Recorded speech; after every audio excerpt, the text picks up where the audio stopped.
인류 역사상 최고의 발명품이 여러분 뭘까요? 너무 빨리 보여주셨네.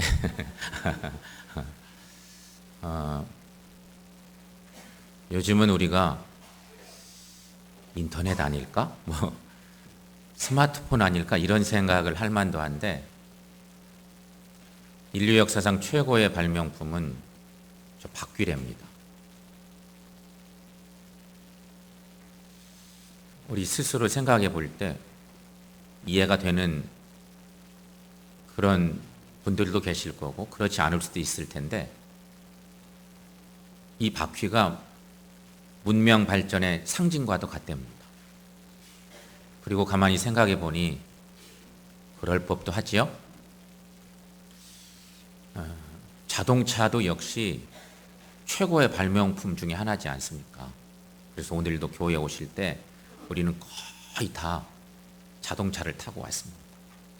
만약에 자동차가 없었으면 저 멀리에서 1시간 정도 자동차를 타고 와야 되는데 올 수가 없어요. 교회에 오시기가 어렵죠. 다 대부분 그렇게 자동차를 타고 오셨습니다. 그런데 가끔 주차 시비로 살인이 벌어지기도 하죠. 가끔씩 그런 일이 생깁니다.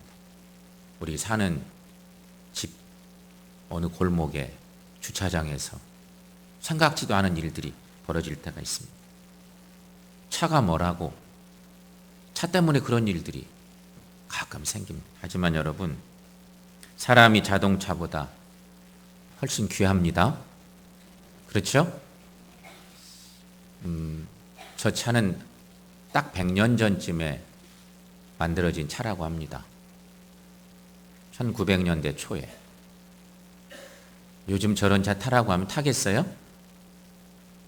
멋있긴 한데 저거 굴러갈까? 이런 생각이 들어서. 그런데 지금 차가 얼마나 많이 발전했습니까? 저거 봐도 바퀴가 아까 그 바퀴나 별반 다르지 않고, 그래서 문명이 발전했다고 하는 것을 보여주는 건데, 자동차 사고와 관련된 글이 하나 있어서 소개해 보겠습니다. 출근길이었습니다. 옆차가 바짝 붙어 지나가면서 내 차 문짝을 찍 긁고 지나갔습니다. 나는 즉시 차를 멈추었습니다. 내 차를 긁고 간 상대방 차에서 젊은 부인이 허겁지겁 내리더니 내게 다가왔습니다. 많이 놀랐는지 얼굴빛이 사색이 되어 있었습니다. 미안합니다. 제가 아직 운전이 서툴러요. 변상해 드릴게요. 그녀는 잘못을 인정하였습니다. 하지만 자기 차 앞바퀴 쪽이 찌그러진 것을 알게 되자 눈물을 흘리기 시작했습니다. 이틀 전에 산 새 차를 이렇게 만들어 놓았으니 남편에게 미안하다며 계속 눈물을 흘렸습니다. 나도 그녀가 참 안 됐다는 생각이 들었습니다. 아무튼 사고 보고서에는 운전면허증과 보험관계 서류 등에 관한 내용들을 함께 기록해야 하기 때문에 그녀는 필요한 서류가 담긴 봉투를 꺼내려고 운전석 옆에 사물함을 열었습니다. 그리고는 봉투 속에서 서류들을 꺼냈습니다. 이건 남편이 만약의 경우를 위해서 필요한 서류들을 담아놓은 봉투예요. 그녀는 그 서류를 건네면서 또 한 번 울먹였습니다. 그런데 그 서류들을 꺼냈을 때 제일 앞장에 굵은 펜으로 다음과 같은 커다란 글씨가 적혀 있었습니다. 여보, 만약 사고를 냈을 경우에 꼭 기억해요. 내가 가장 사랑하고 걱정하는 것은 자동차가 아니라 바로 당신이라는 사실을. 그녀의 남편이 쓴 글이었습니다. 내가 그녀를 다시 쳐다보았을 때 그녀의 눈에서는 눈물이 가득 고여 있었습니다. 사랑하는 여러분, 이 두 부부는 자동차 사고를 통해서 알게 된 것입니다. 두 부부가 얼마나 아끼고 사랑하는지를. 사고가 불행한 것 같지만 사고를 통해서 두 사람의 그 마음을 확인하게 된 것처럼, 그래서 행복한 부부의 모습을 보이는 것처럼 추수감사 예배를 드리는 여러분의 가정들에도 주님과 함께 늘 행복하시기를 축원합니다. 농부가 봄에 씨앗을 뿌리고 정성을 다해 가꾸는 이유는 가을에 풍성한 열매를 소망함 때문입니다. 그래서 비료도 주고 김도 매고 혹은 농약도 치고 그렇게 하는 거죠. 농부가 바라는 것은 딱 하나입니다. 풍성한 알곡입니다. 그렇죠? 농부의 바람은 바로 그것입니다. 풍성한 알곡을 원하는 것입니다. 오늘 본문 말씀에서도 하나님께서는 타작마당을 정하게 하사 알곡은 모아서 곡간에 드리고 쭉정이는 불에 태우시리라고 말씀하시고 있습니다. 사실은 이 말씀은 심판적 교훈의 말씀 속에서 주신 내용이죠. 여기서 보면 농사를 짓는 농부는 하나님이십니다. 농부이신 하나님. 여러분, 하나님이 농부이시라는 사실을 얼른 이렇게 고백이 되시는지. 성경에는 분명히 하나님은 농부이십니다. 알곡은 믿음의 신자입니다. 쭉정이는 형식적인 신자의 모습을 비유로 말씀하고 있는 것입니다. 결국 그러니까 이 말씀은 하나님은 우리에게 알곡 신자가 되라고 요구하신다는 것입니다. 하나님은 우리를 보실 때 우리를 통해서 농부가 가을에 알곡을 소망하는 것처럼 우리 하나님은 우리 온 성도들을 보실 때 알곡 신자를 원하신다는 것입니다. 그렇다면 여러분, 알곡과 쭉정이 신앙은 어떻게 다른지를 비교해 보면서 함께 은혜를 나누시기를 바랍니다. 첫째, 알곡과 쭉정이는 생명의 유무에 있습니다.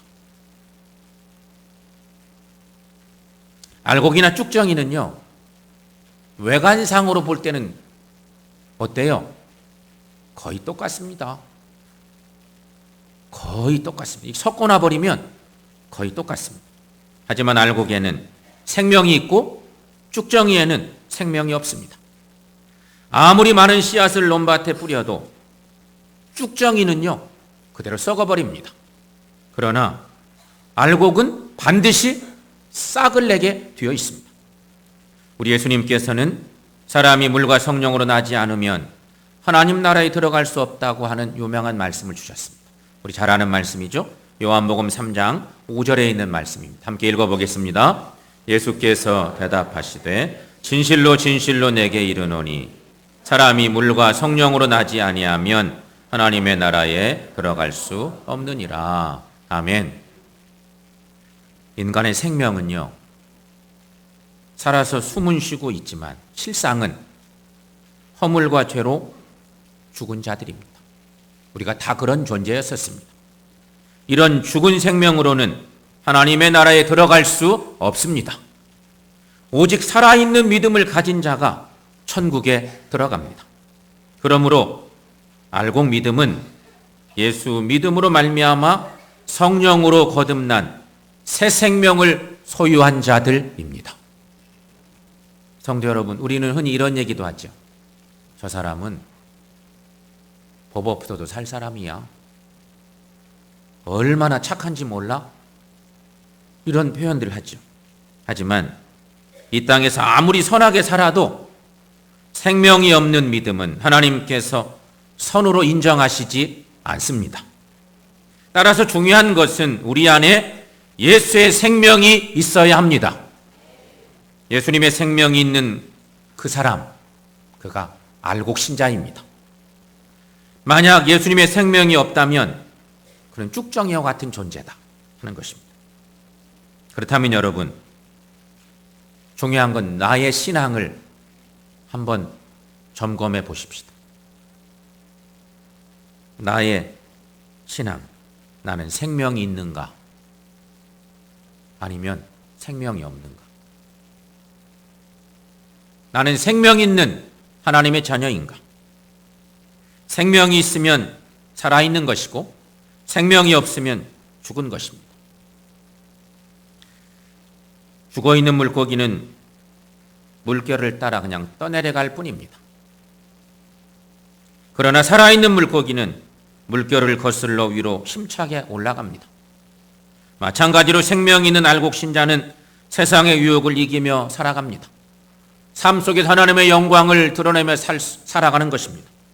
그러나 쭉정이 신자는 세상의 풍습을 따라 세상에 물들어갑니다. 세상과 타협하며 살아갑니다.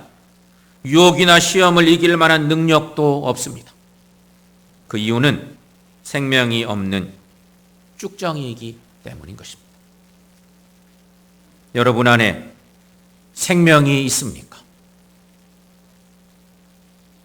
성경은 이렇게 증거하고 있습니다. 로마서 8장 10절 11절 말씀 거기도 함께 쭉 읽어보겠습니다. 또 그리스도께서 너희 안에 계시면 몸은 죄로 말미암아 죽은 것이나 영은 의로 말미암아 살아있는 것이니라. 예수를 죽은 자 가운데서 살리신 이의 영이 너희 안에 거하시면 그리스도 예수를 죽은 자 가운데서 살리신 이가 너희 안에 거하시는 그의 영으로 말미암아 너희 죽을 몸도 살리시리라. 아멘. 우리는 분명히 하나님 앞에서 죽어 마땅한 존재들. 원래 우리의 모습은 죄인 중에 죄인이었습니다. 그런데 죄 없으신 예수님께서 나의 죄를 대신하여 십자가에 피 흘려 죽으셨습니다. 그리고 부활하셨습니다. 그러므로 예수님을 내 마음의 구주로 모셔드리면 그 순간에 우리는 거듭난 새 생명 됩니다.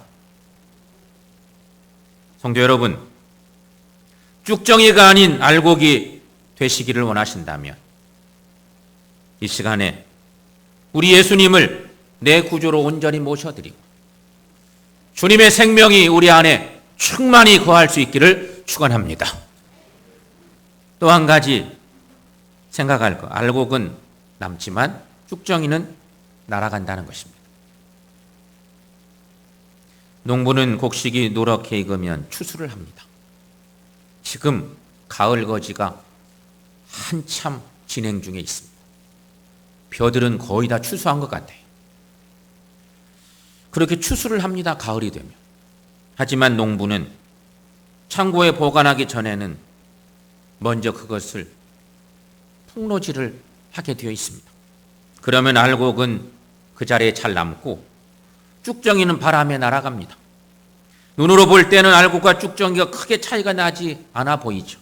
그러나 바람이 불면, 바람에 날려보면 쭉정이는 멀리 날아가고 알곡만 남는 것입니다. 우리 하나님께서도 알곡 속에 숨어있는 쭉정이를 골라내신다는 말씀이에요. 이게 오늘 본문의 얘기입니다. 여러분, 알곡 신자인지 쭉정이 신자인지는 겉으로 보아서는 잘 모릅니다. 하지만 시험과 환난의 바람이 불어오면 알곡 신자는 끝까지 믿음을 지키지만 쭉정이는 바람에 밀려 날아간다는 것입니다. 그러므로 여러분, 평안할 때는 다 알곡 신자 같습니다.